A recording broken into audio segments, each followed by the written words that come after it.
Hello dear champion, I am come back. Dear champion, आज की इस वीडियो में हम फिर 50 क्वेश्चनों पर डिस्कशन करेंगे और अब तक मैं 300 क्वेश्चन पर डिस्कशन कर चुका हूं।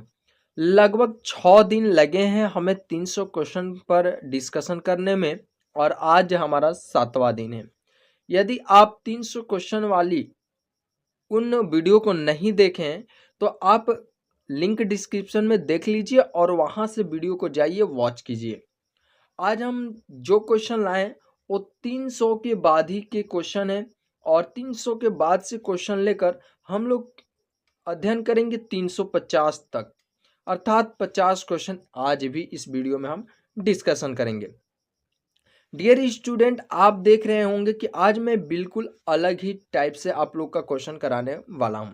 इसका कारण ये है कि डियर स्टूडेंट, आप लोग का पीपीटी मैं तैयार नहीं कर पाया था, जिसके कारण आज मैं बोर्ड पर नहीं बल्कि पीडीएफ के थ्रू पढ़ाऊंगा, जो कि हम पीडीएफ बनाकर रखे हैं और बस इससे आपको पढ़ाऊंगा। तो ज़्यादा बात ना करते हुए चलिए शुरू करते हैं। सबसे पहला हमारा क्वेश्चन है, कृषि वैज्ञानिक एम.एस. स्वामीनाथन ने किस पद को गढ़ा जिसका अर्थ पारिस्थितिकी और सामाजिक हानि के बिना उत्पादकता में निरंतर सुधार करना है? तो ये याद रखिएगा, सदाबहार क्रांति। सदाबहार क्रांति। कैगा परमाणु ऊर्जा संयंत्र किस राज्य में स्थित है? तो कैगा परमाणु परमाणु ऊर्जा संयंत्र कर्नाटक राज्य में स्थित है। भारत की इनमें से कौन सी जगह हीरे की खानों के लिए प्रसिद्ध है? तो भारत में हीरे की खानों के लिए प्रसिद्ध जगह पन्ना है। क्या है? पन्ना। ईस्ट वेस्ट कॉरिडोर असम के सिलचर को गुजरात के पोरबंदर से जोड़ा जाता है। ईस्ट वेस्ट कॉरिडोर असम के सिलचर को गुजरात के पोरबंदर से जोड़ा जाता है। इनमें से किस नदी के भाग को 1988 में राष्ट्रीय जलमार्ग 2 घोषित किया गया था? इनमें से किस नदी के भाग को 1988 में राष्ट्रीय जलमार्ग 2 घोषित किया गया था? तो ब्रह्मपुत्र नदी को। किसके जलमार्ग को? ब्रह्मपुत्र नदी। यानी कि ब्रह्मपुत्र नदी के भाग को ही 1988 में राष्ट्रीय जलमार्ग के रूप में घोषित किया गया था, राष्ट्रीय जलमार्ग 2 के रूप में घोषित किया गया था। आगे बढ़ते हैं। नेक्स्ट क्वेश्चन है कि गंगा नदी पर स्थित राष्ट्रीय जलमार्ग संख्या 1। गंगा नदी पर स्थित राष्ट्रीय जलमार्ग 1 इलाहाबाद को हल्दिया से जोड़ता है। किससे जोड़ता है? हल्दिया से जोड़ता है। Tata iron and steel company TISCO का निगमन किस वर्ष हुआ था? Tata iron and steel company TISCO का निगमन किस वर्ष हुआ था? तो याद रखिएगा 1907 में। आगे देखिए, भारत का एकमात्र सक्रिय ज्वालामुखी कहाँ स्थित है? तो बैरन द्वीप।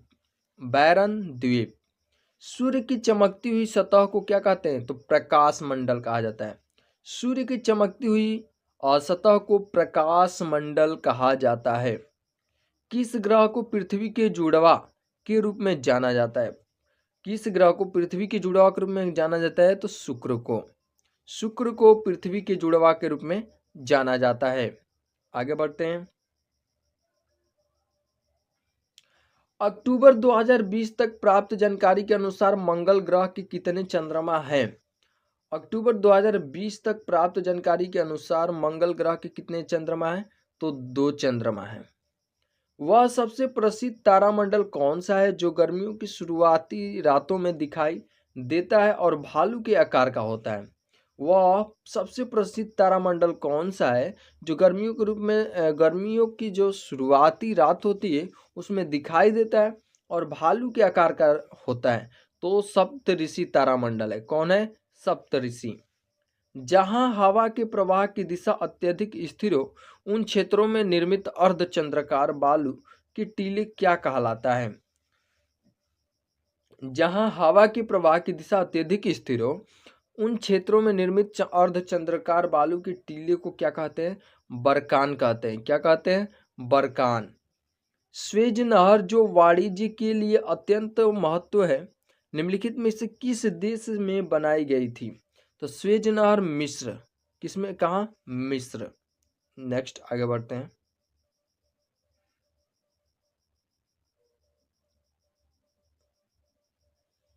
किसी निश्चित समय अवधि में लिंग और आयु के आधार पर जनसंख्या के विभाजन को दर्शाने वाला आरेख क्या कहलाता है? किसी निश्चित समय अवधि में लिंग और आयु के आधार पर जनसंख्या के विभाजन को दर्शाने वाला आरेख क्या कहलाता है? तो जनसंख्या पिरामिड, जनसंख्या पिरामिड। भू क्षेत्रफल के आधार पर इनमें से कौन सा यूरोप का सबसे बड़ा देश है? भू क्षेत्रफल के आधार पर इनमें से कौन सा यूरोप का सबसे बड़ा देश है? तो याद रखिएगा, यूरोप का सबसे बड़ा देश जो है रूस है। क्षेत्रफल के हिसाब से दक्षिण अमेरिका का सबसे बड़ा देश कौन सा है? क्षेत्रफल के हिसाब से दक्षिण अमेरिका का सबसे बड़ा देश कौन सा है? ब्राजील। कौन है? Brazil. Sundarban biosphere reserve, Sundarban biosphere reserve किस राज्य में स्थित है? सुंदरवन बायोस्फीयर किस राज्य में स्थित है?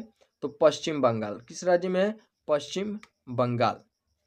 चलिए थोड़ा सा जूम कर देते हैं इसको ताकि आपको और भी अच्छे से दिख सके। आगे क्वेश्चन हमसे कहा है, आगे क्वेश्चन देखिएगा, वन्य जीव संरक्षण अधिनियम 1972 में कितनी अनुसूचियां थी? तो 6। पश्चिम बंगाल में स्थित सुंदरवन मैंग्रोव वन का एक उदाहरण है। पश्चिम बंगाल में स्थित सुंदरवन जो है वो मैंग्रोव वन का एक उदाहरण है। निम्नलिखित में से कौन सा संगठन विलुप्त प्राय प्रजातियों की लाल सूची यानी कि रेड लिस्ट बनाता है? तो वो है IUCN, IUCN। भारत में प्रोजेक्ट टाइगर किस वर्ष शुरू किया गया था? भारत में प्रोजेक्ट टाइगर जो है 1973 में शुरू किया गया था।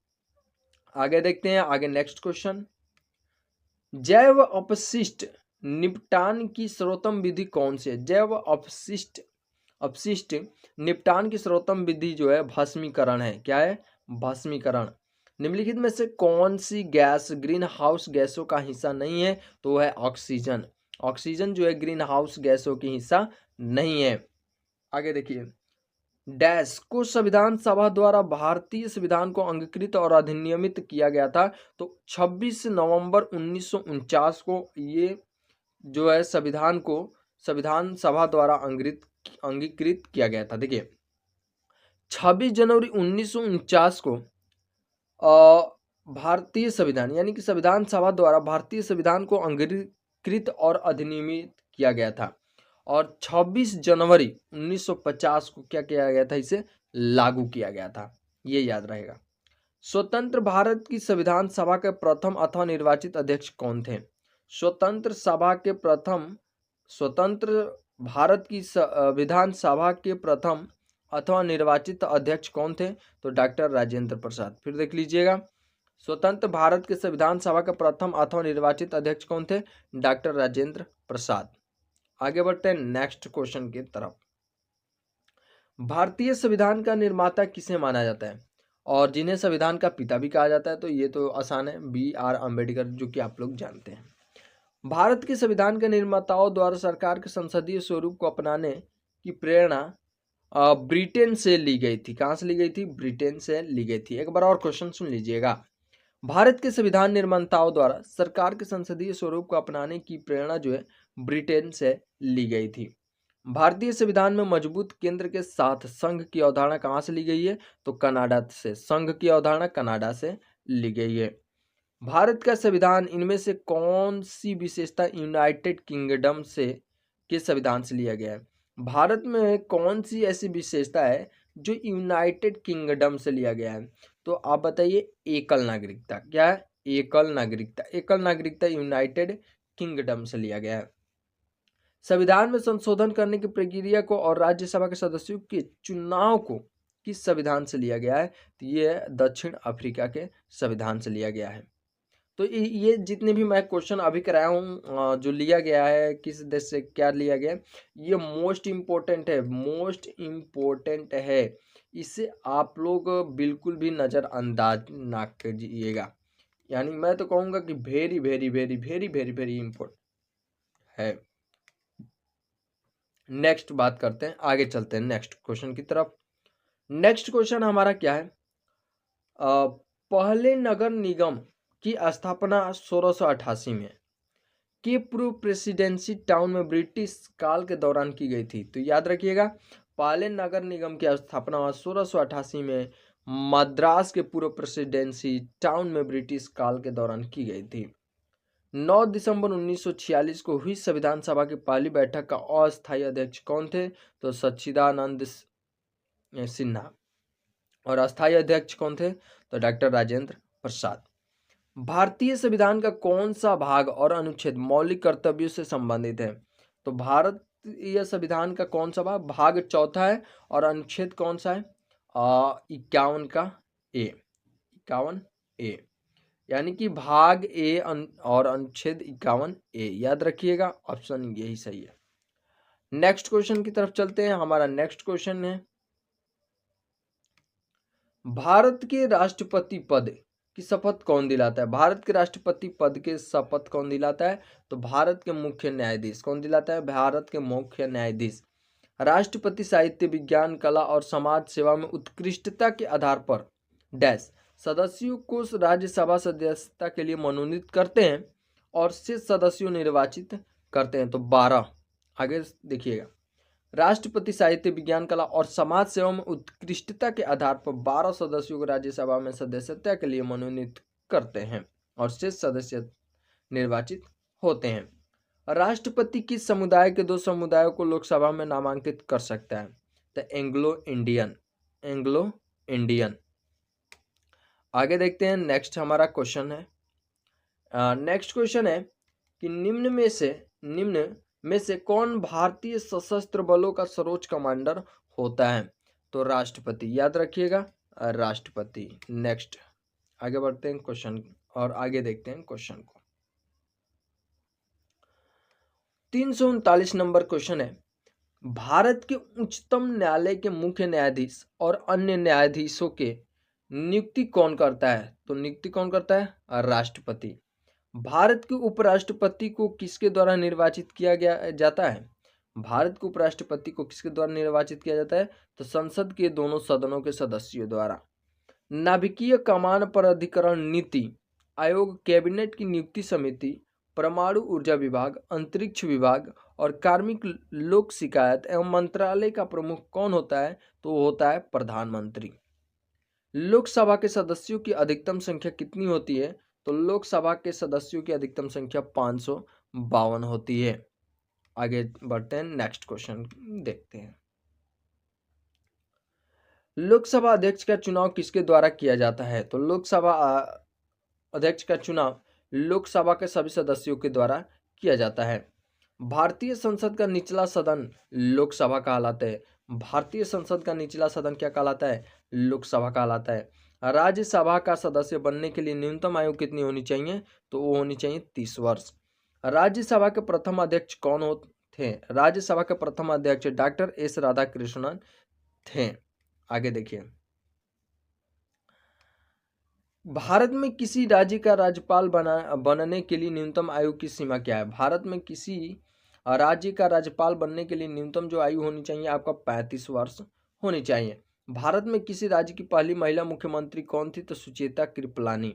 भारत में जो कि यूपी की थी, जो कि यूपी की क्या बनी? मुख्यमंत्री बनी थी। भारत में किस राज्य की पहली महिला मुख्यमंत्री थी? तो सुचेता कृपलानी थी। भारत में किस राज्य की पहला मुख्यमंत्री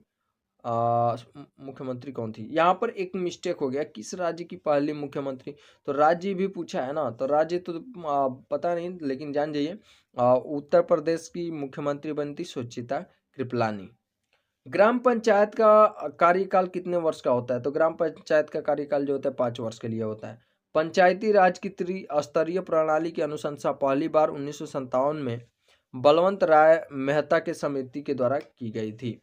पंचायती राज की त्रिस्तरीय प्रणाली की अनुशंसा पहली बार 1957 में बलवंत राय मेहता समिति के द्वारा की गई थी। तो डियर स्टूडेंट, ये हमारे थे कुछ 50 क्वेश्चन जो हम डेली आपसे डिस्कशन करते हैं, और यदि यह 50 क्वेश्चन आपको पढ़कर अच्छे लगते हैं तो हमारी वीडियो को लाइक कर दीजिएगा। चैनल पर नए तो चैनल को सब्सक्राइब कर दीजिएगा। अपने दोस्तों को शेयर करना ना भूलिएगा। और मैं उम्मीद करता हूं कि मेरे साथ जुड़कर आपको बहुत कुछ सीखने को मिल रहा है। तो इसके लिए मैं आपको थैंक्स बोलना चाहूँगा ताकि आप हमसे जुड़े रहें और मैं आप लोग के लिए ऐसी और मोस्ट इम्पोर्टेंट वीडियोस लाता रहूँ। यदि आपको ये लगता है कि सर हम कुछ और भी करा सकते हैं या फिर हम कुछ और कर सकते हैं, तो आप हमें कमेंट कर बता दीजिए। मैं आप लोग की सेवा के लिए हमेशा तत्पर रहूँगा। अगर मुझसे कोई गलती होती तो क्षमा भी आप लोग से ही मांगता हूँ, क्योंकि आप मेरे ऑडियंस हैं और आपके अनुसार मुझे चलना चाहिए। तो क्योंकि पढ़ाना आपको है, पढ़ना मुझे नहीं, पढ़ाना आपको है, अर्थात सिखाना है मुझे। अगर सिखाना है तो जो सीखने वाला है, अगर उसकी इच्छा है, अगर उसकी इच्छा जो चीज़ सीखने की रहेगी वही हम सिखाएंगे, उसको जो बेहतर लगेगा वही हम बताएंगे। तो मैं आपसे उम्मीद करता हूँ कि आप कमेंट में हमें बताएंगे और अपने टॉपिक को बताएंगे कि कौन से टॉपिक आप लोग को बेस्ट लगता है और किस टॉपिक पर मैं वीडियो लाऊं। तो मिलते हैं नेक्स्ट वीडियो में। तो आज के लिए इतना ही।